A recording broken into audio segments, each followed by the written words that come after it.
ভারতীয় আধিপত্যবাদ ও আগ্রাসনের বিরুদ্ধে তীব্র প্রতিবাদ এবং জুলাই বিপ্লবের অকুতোভয় মহানায়ক শহীদ শরীফ ওসমান হাদির নির্মম হত্যাকাণ্ডের সঙ্গে জড়িত সকল অপরাধীর দৃষ্টান্তমূলক শাস্তির দাবিতে জেলা শহরে বিক্ষোভ মিছিল ও সড়ক অবরোধ কর্মসূচি পালন করেছে ছাত্র জনতা। গাইবান্ধা থেকে মোহাম্মদ জাহিদুল ইসলামের রিপোর্ট। শুক্রবার দুপুরে জুম্মার নামাজ শেষে জেলা শহরের বড় মসজিদ প্রাঙ্গণ থেকে বিক্ষোভ মিছিলটি বের হয়। মিছিলটি শহরের প্রধান সড়ক প্রদক্ষিণ করে কেন্দ্রীয় বাস টার্মিনালে পৌঁছে সেখানে কিছু সময়ের জন্য সড়ক অবরোধ করে রাখে। এতে ওই এলাকায় যান চলাচল ব্যাহত হয়। ছাত্র জনতার স্বতঃস্ফূর্ত অংশগ্রহণে আয়োজিত এই মিছিলে রাজপথ স্লোগানে মুখরিত হয়ে ওঠে। মিছিল থেকে ভারতীয় হস্তক্ষেপ ও আগ্রাসনের বিরুদ্ধে তীব্র প্রতিবাদ জানানো হয় এবং দেশের সার্বভৌমত্ব রক্ষায় যে কোনো ত্যাগ স্বীকারে প্রস্তুত থাকার অঙ্গীকার ব্যক্ত করেন আন্দোলনকারীরা।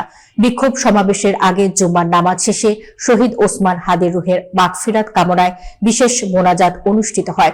সমাবেশে ছাত্র জনতার পাশাপাশি বিভিন্ন রাজনৈতিক দলের নেতাকর্মীরাও উপস্থিত ছিলেন। বক্তারা বলেন, জুলাই বিপ্লবের প্রাণপুরুষ শহীদ হাদি ছিলেন অন্যায়ের বিরুদ্ধে এক আপোষহীন কণ্ঠস্বর। তাকে পরিকল্পিতভাবে হত্যা করা হয়েছে। এই হত্যাকাণ্ডের বিচার না হওয়া পর্যন্ত বাংলার ছাত্র সমাজ ঘরে ফিরে যাবে না এবং আন্দোলন আরো বেগবান করা হবে বলে হুঁশিয়ারি দেন তারা।